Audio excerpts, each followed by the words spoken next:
नमस्कार, मैं हूं गौरव। चलिए देखते हैं उत्तराखंड की आज की सभी 10 बड़ी और ताज़ा खबरें। रोजाना उत्तराखंड की बड़ी खबरों के लिए अभी चैनल को सब्सक्राइब कर लीजिए। उत्तराखंड के डिग्री कॉलेजों में 1 अक्टूबर से शुरू होगी नियमित पढ़ाई। उत्तराखंड के डिग्री कॉलेजों को 1 सितंबर से खोल दिया जाएगा, जबकि रेगुलर पढ़ाई 1 अक्टूबर से शुरू होगी। सचिवालय में उच्च शिक्षा मंत्री डॉक्टर धन सिंह रावत की अध्यक्षता में हुई बैठक में यह निर्णय लिया गया है। मंत्री रावत ने बताया कि कोरोना की वजह से काफ़ी दिनों से प्रदेश के स्कूल कॉलेज बंद है। कोरोना की रोकथाम के लिए केंद्र और यूजीसी की गाइडलाइन के हिसाब से ही निर्णय लिए जा रहे हैं। उत्तराखंड में बीते 24 घंटों के दौरान कोरोना की स्थिति पर डालते हैं नज़र। उत्तराखंड में कोरोना संक्रमण के 33 नए मामले सामने आए हैं, वहीं 28 मरीज ठीक हुए। प्रदेश में एक्टिव केस घटकर 611 रह गए। राज्य में अब तक कुल 3,41,673 लोग कोविड-19 से संक्रमित हो चुके हैं, जबकि 7,359 लोगों की इस बीमारी की वजह से मौत हो चुकी है। मुख्यमंत्री धामी ने साइकिल चलाकर बढ़ाया ओलंपिक खिलाड़ियों का हौसला।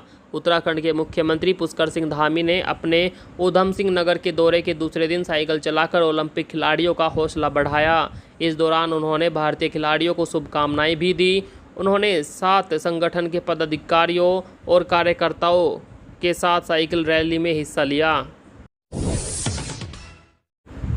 कोठियाल बोले, थोपने के बजाय जनता की राय से बनेगा आम आदमी पार्टी का मुख्यमंत्री। आम आदमी पार्टी के वरिष्ठ नेता कर्नल अजय कोठियाल ने आम आदमी पार्टी के सीएम पद के उम्मीदवार को लेकर अपना बयान दिया। उन्होंने कहा, पार्टी थोपने के बजाय आम जनता की राय लेकर मुख्यमंत्री घोषित करेगी। ऐसा राज्य में पहली बार हो रहा है। इससे पहले कांग्रेस और भाजपा में केंद्र से नेतृत्व का चेहरा राज्य की जनता को थोपा जाता है। उन्होंने कहा कि भाजपा व कांग्रेस की सरकार आज तक पलायन पर रोक लगाने में सफल नहीं हो सकी। उत्तराखंड के सभी बॉर्डर हुए सील, ट्रेन व बसों में बढ़ी सख्ती। कल से सावन का महीना शुरू हो रहा है। इसके साथ ही प्रदेश में पुलिस प्रशासन ने सख्ती बढ़ाने के आदेश दिए हैं और उन स्थानों को भी सील कर दिया है। कोरोना के चलते सरकार कांवड़ यात्रा स्थगित कर चुकी है, जिसके चलते प्रदेश के सभी बॉर्डर पर सख्ती बढ़ा दी गई। कांवड़िए जेलों में ना आए, इसको लेकर भी रणनीति तैयार की गई। जानकारी के अनुसार कांवड़ियों को बॉर्डर से ही वापस लौटाया जाएगा। ट्रेन व बसों में भी सख्ती की जाएगी। उत्तराखंड में अगले 3 दिन के लिए जारी किया गया बारिश का अलर्ट। उत्तराखंड में अगले 3 दिन के लिए मौसम विभाग ने अलर्ट जारी किया है। विभाग के अनुसार 25 जुलाई से कई जिलों में भारी बारिश की संभावना है, जिसके चलते उत्तरकाशी, चमोली, नैनीताल में येलो अलर्ट जारी किया गया है। साथ ही नैनीताल, चंपावत, ऊधम सिंह नगर, देहरादून, पौड़ी और हरिद्वार में भी भारी बारिश की संभावना है। वहीं 27 जुलाई को राज्य के अनेक इलाकों में रेड अलर्ट जारी किया जाएगा। जम्मू कश्मीर और लद्दाख के दौरे पर रहेंगे राष्ट्रपति रामनाथ। राष्ट्रपति रामनाथ कोविंद 25 से 28 जुलाई तक जम्मू कश्मीर और लद्दाख दौरे पर रहेंगे। 26 जुलाई को राष्ट्रपति कारगिल विजय दिवस की 22वीं वर्षगांठ पर कारगिल युद्ध स्मारक पर श्रद्धांजलि अर्पित करेंगे। 27 जुलाई को कश्मीर यूनिवर्सिटी के 19वें वार्षिक दीक्षांत समारोह में शामिल होंगे। राष्ट्रपति के दौरे को देखते हुए सुरक्षा के खास इंतजाम किए जा रहे हैं। कुछ जगहों पर यातायात भी प्रतिबंधित किया जाएगा। भारत ने 15,000 अतिरिक्त सैनिक किए तैनात, सीमा पर होगी कड़ी निगरानी। भारतीय सेना ने जम्मू कश्मीर में आतंकवाद विरोधी अभियानों की इकाइयों को पूर्वी लद्दाख में स्थानांतरित किया है। करीब 15,000 भारतीय सैनिकों को लद्दाख सेक्टर में भेजा गया है। भारत ने पिछले कुछ महीनों में चीनी सीमा से सटे 3 अलग अलग इलाकों में सैन्य टुकड़ियों और युद्धक विमानों को तैनात किया है। ड्रैगन की विस्तारवादी नीति पर लगाम कसने और चीन सीमा पर कड़ी निगरानी के लिए भारत ने सैनिकों को तैनात किया है। राकेश टिकैत बोले, अपनी हट पर अड़ी है सरकार, 35 महीने चलेगा किसान आंदोलन। दिल्ली जयपुर हाईवे के खेड़ा बॉर्डर पर चल रहे किसान आंदोलन में किसान नेता राकेश टिकैत पहुंचे, जहां उन्होंने कहा कि सरकार अपनी हट पर अड़ी हुई है, इसलिए किसानों का आंदोलन अगले 35 महीने तक चलेगा। उन्होंने कहा, सरकार शर्तों के साथ बात करना चाहती है, लेकिन किसान तीनों कानूनों को रद्द करवाने से कम नहीं मानेंगे। राकेश टिकैत ने कहा, किसान किसी भी कीमत पर डरने वाले नहीं हैं। आपको बता दें, 35 महीने लगभग 3 साल होते हैं। 3 साल बाद देश में प्रधानमंत्री के चुनाव होंगे, इसलिए राकेश टिकैत ने कहा कि हम 35 महीने तक डटे रहेंगे। 1 अगस्त से बदलेगा सैलरी का नियम, जाने आप पर क्या होगा असर। सैलरी, पेंशन और EMI वालों के लिए अच्छी खबर है। RBI ने नेशनल ऑटोमेटेड क्लियरिंग हाउस के नियम में बदलाव किया है। ऐसे में अब बैंकों में छुट्टी वाले दिन भी सैलरी, पेंशन और EMI वाले काम हो सकेंगे। पहले अगर सैलरी वाले दिन शनिवार या रविवार पड़ जाता था तो सैलरी मिलने में 3 दिन की देरी हो जाती थी। अब ऐसा नहीं होगा। नया नियम 1 अगस्त 2021 से लागू हो जाएगा। मुख्यमंत्री धामी का निर्देश, अस्पतालों में बच्चों के लिए बनाए जाए अलग वार्ड।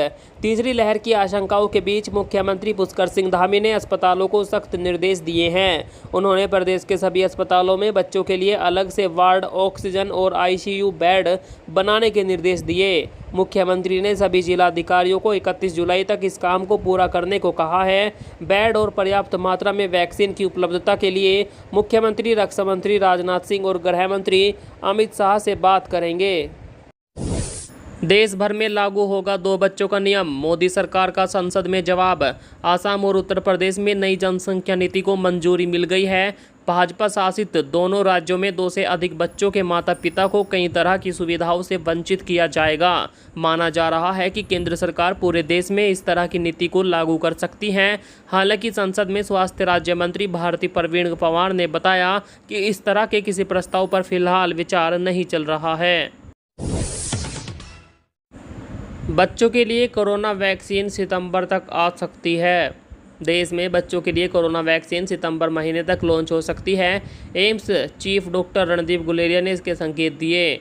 कई कंपनियों के द्वारा बच्चों के लिए वैक्सीन तैयार की जा रही है। सरकार ने साल के अंत तक सभी वयस्कों को वैक्सीन देने का बड़ा लक्ष्य रखा है। इसके लिए करीब हर दिन 1 करोड़ डोज लगानी होंगी। अभी हर दिन 40-50 लाख के बीच टीके लगाए जा रहे हैं। देश भर में 42 करोड़ से ज़्यादा लोगों को अब तक कोरोना वैक्सीन लग चुकी है। सेना ने मार गिराए 2 आतंकवादी, ऑपरेशन जारी। जम्मू कश्मीर के बांदीपोरा में सुरक्षा बलों और आतंकियों के बीच जारी एनकाउंटर में 2 आतंकी मारे गए हैं।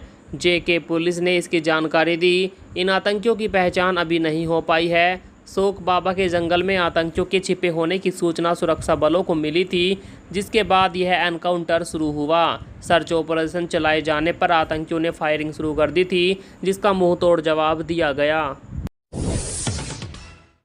देश में एक बार फिर बढ़े कोरोना के मामले, एक दिन में मिले 39,000 से ज़्यादा मरीज। देश में कोरोना संक्रमितों की संख्या फिर से बढ़ने लगी है। पिछले 24 घंटों में 39,097 मरीजों की पहचान हुई है। वहीं 546 लोगों की मौत हुई। नए मामले सामने आने के बाद देश में कुल संक्रमित मरीजों की संख्या अब 3,13,32,159 हो गई। स्वास्थ्य मंत्रालय के मुताबिक देश में अब तक कोरोना से 4,08,977 एक्टिव केस मौजूद है, जबकि 3,05,00,000 बीते 10 वर्षों में पूरे देश में 44% बढ़ा रेप का खतरा। NCRB की रिपोर्ट के अनुसार पूरे देश में सबसे ज़्यादा बलात्कार के मामले राजस्थान और उत्तर प्रदेश से आते हैं। 2019 में राजस्थान में करीब 6,000, उत्तर प्रदेश में 3,065 रेप के मामले सामने आए। दिल्ली में 2012 में निर्भया के साथ बेहद क्रूरतापूर्ण ढंग से गैंगरेप और हत्या की घटना हुई थी, जिसने पूरे देश को हिला कर रख दिया था। आंकड़ों से पता चलता है कि पिछले 10 वर्षों में महिलाओं से रेप का खतरा 44% तक बढ़ गया है। देहरादून के थानों में खड़ी गाड़ियां जल्द होगी नीलाम। देहरादून के थानों में सीज गाड़ियों की जल्दी नीलामी की जाएगी। इसके लिए ARTO कार्यालय द्वारा प्रक्रिया पूरी की जा रही है। RTO प्रवर्तन रश्मि पंत ने बताया कि विभाग द्वारा सीज गाड़ियों के आकलन के लिए टीम बना दी गई है और सभी थाना और चौकियों में सीज गाड़ियों की जानकारी करके जल्द ही नीलामी प्रक्रिया की जाएगी। बता दें कि वाहनों की नीलामी प्रक्रिया समय से हो जाएगी तो प्रशासन को भी अच्छा राजस्व मिलेगा। एम्स डायरेक्टर गुलेरिया ने तीसरी लहर को लेकर किया आगाह, कही ये बात। AIIMS director doctor Randeep Guleria ने कोरोना के म्यूटेशन को लेकर बताया है। उन्होंने भरोसा जताया कि आने वाले महीनों में यह वायरस नाटकीय अंदाज में म्यूटेट नहीं करेगा। तीसरी लहर इस बात पर निर्भर है कि हम कैसे व्यवहार करते हैं। भीड़ से बचाव और दूसरे बर्तावों से तीसरी लहर को टाला जा सकता है, उसकी गंभीरता भी कम की जा सकती है। इसलिए यह इंसान के व्यवहार पर निर्भर है। अगर हम सावधानी रखेंगे तो कोरोना की तीसरी लहर नहीं आएगी।